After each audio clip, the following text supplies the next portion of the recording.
पहिला प्रश्न आहे, फार विचार करायचा नाही. पहिला प्रश्न आहे, रोमॅन्टिक कोण जास्त आहे? तेजस. त्याने तुझ्याकडे बोट दाखवलं आणि तू तेजस म्हणालीस. नेमकं खरं काय आहे?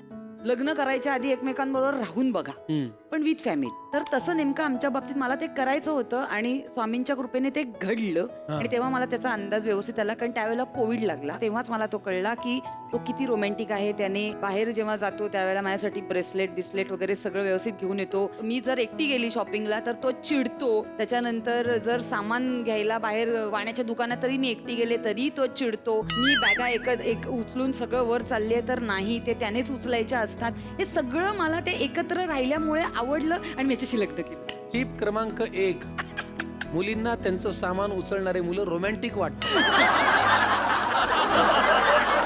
तर तू कशावरून हिच्याकडे बोट दाखवलं? ती खूप छान मूड मध्ये असते. म्हणजे ती घरी असताना खूप छान छान पदार्थ वगैरे प्रेमाने करून खायला घालते.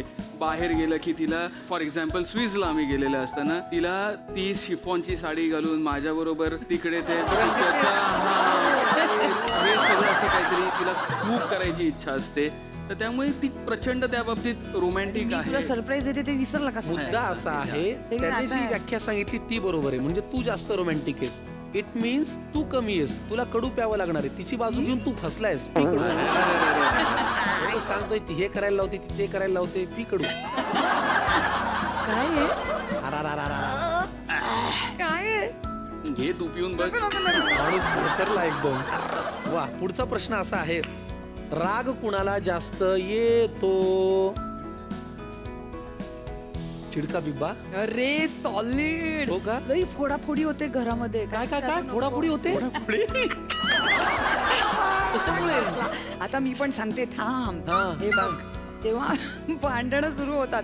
तेव्हा पहिला माझा मोबाईल जातो, मग माझा मोबाईल गेल्यानंतर मग तेजस चिडतो, मग तेजस भिंतीवर ताणकन हात आपटतात. त्याच्यानंतर ते आमच्याकडे बेसिन होतो, इतका चिडलेला आई की त्याने ते बेसिन फोडलं, त्याच्या तुकडे. काय विचारू नको त्याचा राग. म्हणजे पण ही राग येण्याची कारण काय आहेत? आता ही नको विचार. बेसिन फोडणं म्हणजे कमाल सर. काय अरे म्हणजे ठरवलंय का मीच प्यायचं सगळं? सर तुम्ही चिडता, मग आम्ही काय करणार? चला सॉरी पहिल्यांदा कोण म्हणतं?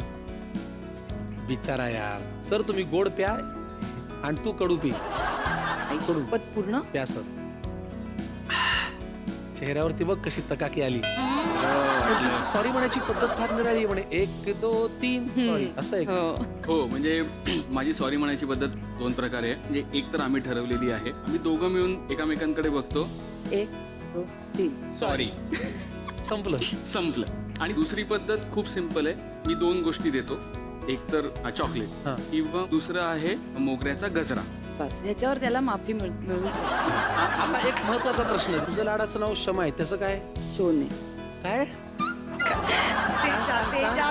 तेजा शोनो, तुला माझ्यावर भरोसा नाही.